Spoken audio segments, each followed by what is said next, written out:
Hello guys, সবাই আসসালামু আলাইকুম। সবাই কেমন আছেন? আশা করি সবাই ভালো আছেন। আমি আজকে চট্টগ্রাম মুরাদপুর বেড়াইতে গিয়েছিলাম। সাথে আছে বড় ভাই, পাশেই আছে মামা। মুরাদপুর থেকে আমরা অটোতে করে চলে আসলাম টেরিবাজার। টেরিবাজার থেকে হাঁটতে হাঁটতে চলে আসলাম আমরা Chattogram New Market. New Market এসে ফুটপাতে জুতা দেখতেছি। যেহেতু আমি নর্মাল কোয়ালিটির মানুষ, এজন্য হাই কোয়ালিটি দোকানে যাই নাই। জুতাগুলো দেখে আমার থেকে অনেক পছন্দ হয়েছে। তারপর দোকানদারে বললাম, বলে ভাই এগুলোর দাম কত? উনি বলতেছে একদম 350 টাকা, দামাদামি হবে না। আমার গুলা দেখতে দেখতে মামারও এক জোড়া পছন্দ হয়ে গেছে। তো মামা বাগনা মিলে দুইজনে 2 জোড়া জুতা নিয়ে নিলাম 700 টাকা দিয়ে। তারপর চলে আসলাম মানিব্যাগ কেনার জন্য মানিব্যাগের দোকানে। এই মানিব্যাগ গুলা বলে অনেক ভালো, বৃষ্টিতে ভিজলেও বলে টাকা ভিজে না।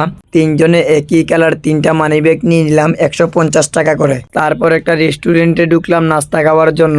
একা একা ভিডিও করতেছি, এই জন্য রেস্টুরেন্টের নামটা তুলতে ভুলে গেছি। এই রেস্টুরেন্টের পরোটাগুলো বানানোর সময় ঘি দেওয়া হয়, এজন্য এই রেস্টুরেন্টের পরোটাগুলো অনেক ভালো লাগে। মামা, আমি, ভাই একসাথে 3 জনে নাস্তা করতেছি। হঠাৎ করে অনেক ভালো লাগতেছে আমার নাস্তা খাওয়া শেষ। তারপর চার অর্ডার দিয়েছে ভাইয়া। ওয়াও, চা গুলাও কিন্তু অনেক মজা। চা খাওয়া শেষ। তারপর আমাদের বিল আসছে 250 টাকা। বিলটি পেমেন্ট করেছে আমার বড় ভাই। তারপর রেস্টুরেন্ট থেকে আমরা বের হয়ে গেলাম। মামায় বলতেছে একটা মাফলার কিনবে, মাফলারের দোকানে চলে আসলাম। মাফলারটাও কিন্তু মামাকে অনেক মানাইছে, প্রিন্সের মতো লাগতেছে, মামাকে অনেক সুন্দর। তো একটা কিনে নিলাম মাত্র 100 টাকা দিয়ে। তারপর চলে আসলাম ঘড়ি কেনার জন্য ঘড়ির দোকানে। অনেক খোঁজাখুঁজির পর দুজনে একই কালার 2টা ঘড়ি নিচ্ছে 400 টাকা দিয়ে। আমাকেও বলছিল মামা আর ভাইয়া ঘড়ি কেনার জন্য, কিন্তু আমি কিনি না, কারণ ঘড়ি আমি কখনো ব্যবহার করিও না, আর এগুলো আমার থেকে ভালো লাগে না। তারপর নিউ মার্কেট থেকে হাঁটতে হাঁটতে সিনেমা প্লেস হয়ে আবারও চলে আসলাম টেরিবাজার। টেরিবাজার হোটেল তানিশার সামনে এসেই ভাইয়া বলতেছে চা খাবে।